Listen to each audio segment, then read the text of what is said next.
Mr. Desmond Choo.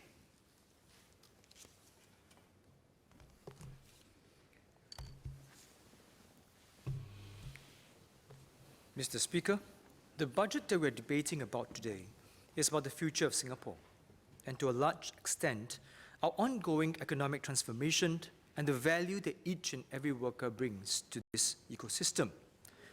Critical to this transformation are the social and career foundations that we're putting in place for the workforce. I will touch on how we can strengthen our social and career foundations further to help Singaporeans, especially younger Singaporeans and families, to prepare for the changes. Now, ever more rapid technological disruptions will continue to fundamentally change how work is done. Singapore's limited resources meant that we have ever narrower margins of error to prepare ourselves for the new economy. Our workforce, especially the workers of the future, must be able to take on future challenges quickly and adroitly. The Industry Transformation Maps, or ITMs, are important guides to help companies and workers understand and prepare for this future. We have committed $4.5 billion for this effort. Ideally, employers and employees are aligned in the ITMs and work towards redesigning jobs for the future, promote innovation, and seek and seize opportunities to go international where possible. Because this transformation requires fundamental structural changes, ITMs will understandably take time to be pervasive. Two recent surveys done, one on businesses and another on students at the Institutes of Higher Learning, or IHLs, hinted that we need to intensify our transformation efforts.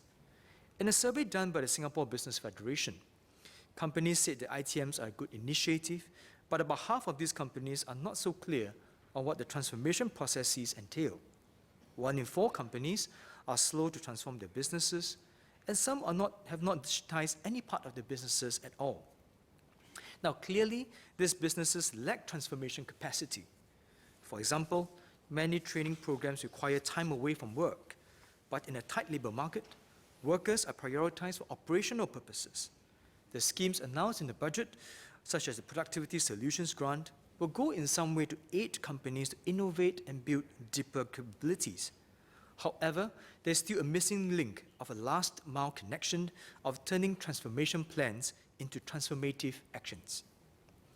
Our future workers might also need to be primed for the transformation. Our younger Singaporeans are the future of Singapore's workforce. They need to be part of this transformation. In a recent survey done by Young NTUC in January 2018 on about 400 students in universities and private educational institutions, revealed that around 83% have not heard about the ITMs. Out of the 17% who said that they have heard about the ITMs, the level of understanding about them was about 6.5 out of a scale of 1 to 10, whereby 10 denotes that they fully understand the information. This is a concern. It meant that for most students, the industry that they're studying very hard for would have changed in no small measure by the time they graduated, but they will not know this until they entered the workforce. Students in the IHLs who are poised to enter various industries need to understand these plans so that they can gear up for the changes in the sectors.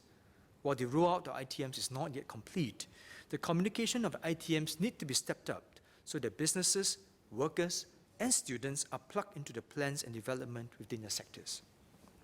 Now, in both cases, for businesses and students, there is a last-mile gap in connecting available schemes to the target groups and stakeholders. I would suggest that the labor movement could play a bigger role in bridging the gap for both businesses and students. Recently, I visited the workers from the SETS Workers Union at their workplaces at the airport. They proudly show me the new technologies, such as automated check-in and bag drops. They could now attend to more passengers and guide them, adding value where they previously could not. There were important developments that would improve workers' productivity and allow workers to work for longer in better jobs. So I asked, how is this possible? They shared that because the industry changes were shared in advance, the gaps were identified early, and the skill sets were identified in advance, and SETS will work with the company to train these workers. However, they also noted that the operations also depended in part on subcontractors. The passenger experience was dependent on the capabilities of these smaller companies.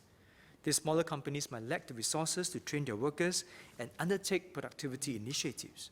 The labor movement can coordinate with these companies and the bigger unionized counterparts on training needs. Then the training modules can be placed on board NTUC's ULEAP bite-sized training platforms so that workers can be trained without significant downtime. This will eventually improve our transformation capacity. Before I left the airport, I asked the workers, can we continue to do better? They shared with me, they said, of course we can. Transformation is not new to us. Changes at the airport is constant, as long as workers are involved early and that productivity gains are shared and workers' value is unleashed to take advantage of transformation and workers' energies and ideas to make airport processes better. For students, ITMs must be made accessible to them so that students can understand the key thrust of our economic transformation for the desired industry or profession. NTUC, through its youth wing, can help these students navigate the ITMs through industry tie-ups and youth career networks. The latter peer-to-peer systems are more accessible and less top-down. It is shared from an industry peer to another student. Information is personalized, curated, and more readily accepted by millennials and younger generation.